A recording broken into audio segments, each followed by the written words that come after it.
This is Maarte. Not quite a podcast, more like voice memos you weren't supposed to hear. You would think I know my setup by now, but I just did so much recording and wasn't recording anything, so now I have to do everything all over again. Yay! Riffing off of the last episode, let's get into the thing that stays. And this one is for the people I'm lucky to love, my friends who have become family. You know, the ones I'm just as lucky to be loved by. Okay, so you're good on your own. You are. And I am too.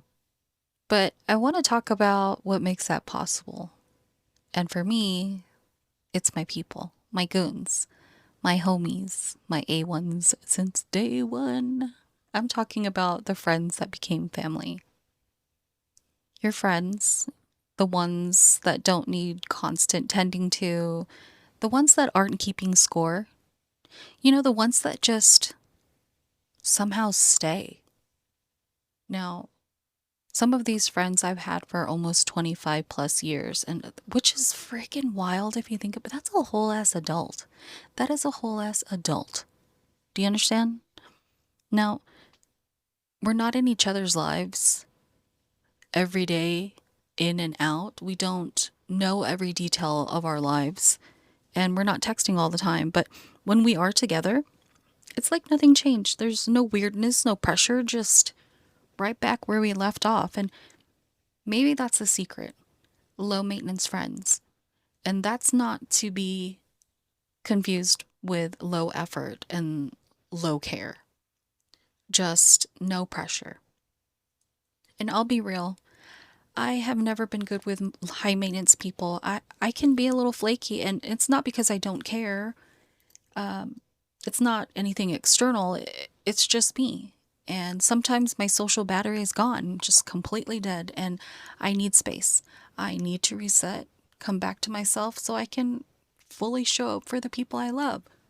So, relationships with constant expectations, they feel heavy for me. And look, I get it. People want reliability. Fuck, I want reliability. That's so fucking fair. But also, life happens, and sometimes something in your life shifts, and you may need a minute or two to find your footing again. And in those moments, you're not as present, not as available, but when it matters, you better fucking believe I'm there. Like I might not be put together. I probably didn't brush my hair, but that's fine. And I'm probably running on no sleep. I'm still there. And guess what? I probably won't have anything profound to say. But I'm there when you need someone to sit with you in it. And that's the kind of presence I believe in. You know, we don't get mad when life pulls us in different directions. We trust when it matters, we will show up. And the thing about my people is, a lot of us have lived the same kind of life.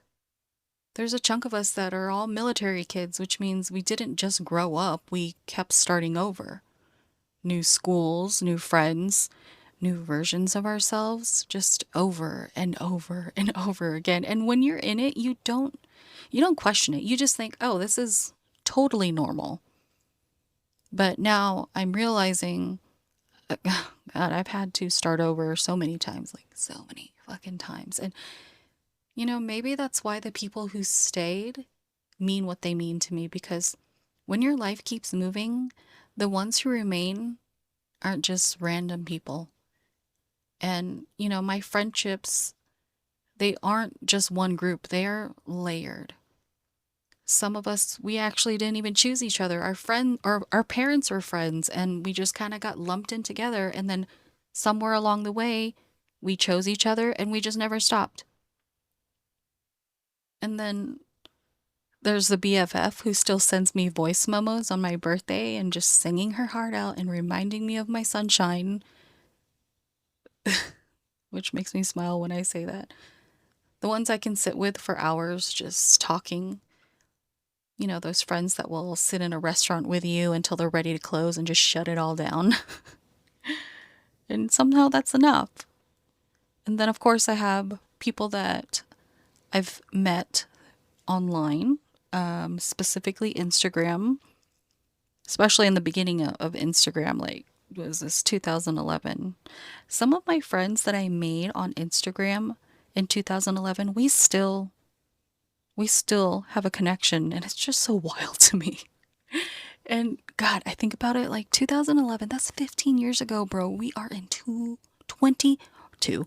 We are in 2026.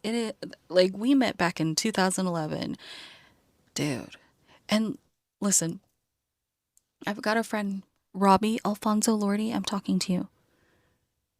We have lived in like entirely separate lives, and still something has stayed the same.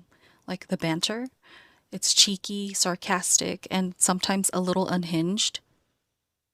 Okay, we're actually like very unhinged. But we can disappear for a while and come right back, especially on days when you're just not in it, when life feels heavy, and still there's a connection there. And honestly, some of the most supportive women in my life, Cami and Dee, my weirdos for life, like show these women show up for me in ways that matter. They are consistent and kind. And we're not like, I don't mean nice, I mean kind. Nice is like surface level. Kind is a different kind. Whoa, kind is a different kind. You know what I'm saying, but they're real, and then of course you have the friendships that didn't stay the same, but they didn't break either. One of my oldest friends, we grew up together, and this girl, she knows me in different stages of my life, different versions of me that I don't even recognize now. And there was a moment, there wasn't a moment it ended. It wasn't dramatic. It's just one of those things where life happened. We were growing up and going through so many changes, and we didn't always get it right. But slowly, we stopped fitting in each other's lives, and it wasn't painful, but in a different way. And still, the love stayed. I still think about this one memory. We were in college. Um, I was living in Austin, and she lived about an hour and a half away. And so whenever we would have class, she would drive up and stay at my apartment. And we were broke. Like, there's this book we wanted to read so badly.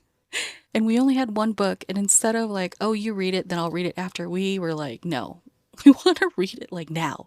So after class, we would go back to my apartment, I would make dinner, and we would read the book to each other. Like, isn't that so romantic? That's so sweet. I want that now. But we would do shit like that. And, life kept on lifing at us, and somewhere along the way, we just didn't fit anymore. And that's okay. I think that says something like friendship isn't proximity. It's not constant contact. It's when you come back to someone after time and distance and silence. And there is no question, just, yeah, it's still you and I'm still me. So maybe that's why I don't hold my relationships to these rigid expectations, because life has never been rigid. It's always been moving, it's always been changing. Tons and tons of resetting. So the the people who can move with that or find their way back, those are my people. And I think that's why I feel the way I do about connection. I don't believe we're meant to just exist alone. Yes, yes, you can be okay on your own, but the parts of you that feel the most alive show up when you're sharing your life. At least that's how I feel. And not out of need, just because you're human. We're built to connect, we're built to love, to be seen. And yeah, it comes with risk, but that doesn't make it a mistake. It just means that it mattered. And listen, I'm not surrounded by people every day. My life is pretty quiet. But that quiet, that's proximity, not connection. Connection doesn't only live in who's physically around you. And for me, I just happen to be lucky to have my people.